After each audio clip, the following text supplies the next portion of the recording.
I denne her video ser vi på, hvordan du kommer på nettet med din iPad.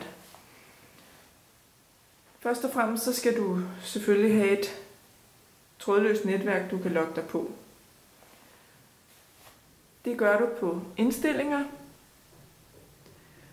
og Wi-Fi. I det her tilfælde er Wi-Fi slået fra, så det skal jeg lige slå til. Så bliver der søgt efter netværk i området. Jeg logger automatisk på mit eget netværk. Det gør jeg, fordi jeg har været logget på før.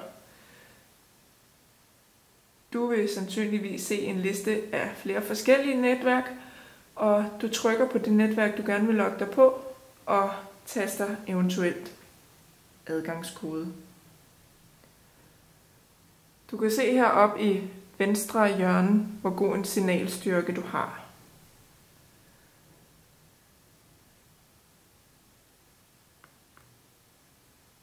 Vi går tilbage til hjemmeskærmen for at finde vores browser, som på en iPad hedder Safari. Den trykker vi på. Vi får nu mulighed for at søge eller skrive en webadresse heroppe i skrivefeltet, og når jeg trykker på skrivefeltet, så dukker tastaturet automatisk op.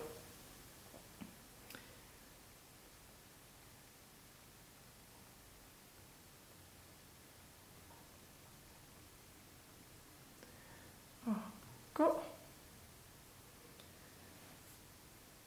Så kan jeg kigge mig lidt omkring på siden.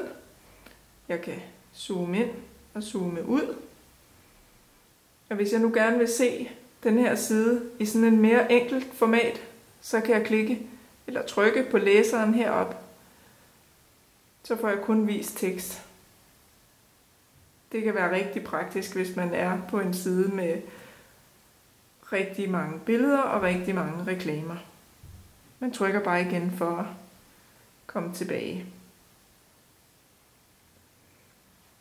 Hvis jeg vil tilføje bogmærker eller dele en side, så gør jeg det heroppe på del-ikonet, den kasse med en pil i.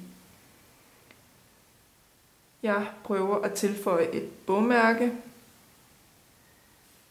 Arkiver. Så kan jeg genfinde mit bogmærke herover i den anden side på det åbne bogikon. Så vil jeg altså se mit bogmærke. Jeg kan slette og redigere og oprette nye mapper til mine bogmærker her.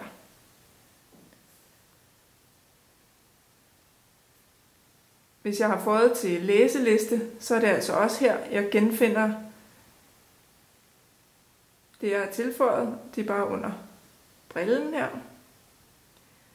Og det, jeg har tilføjet til min læseliste, det kan jeg faktisk også læse, selvom jeg ikke er på et netværk. Det er nemlig lagret direkte på iPad'en. Hvis jeg vil have flere faner åbne på én gang, så åbner jeg en ekstra fane ved at trykke på det her plus. Og jeg går bare tilbage ved at trykke på den anden fane. Hvis jeg har en side, som jeg bruger rigtig ofte, så kan jeg med fordel tilføje den til hjemmeskærmen.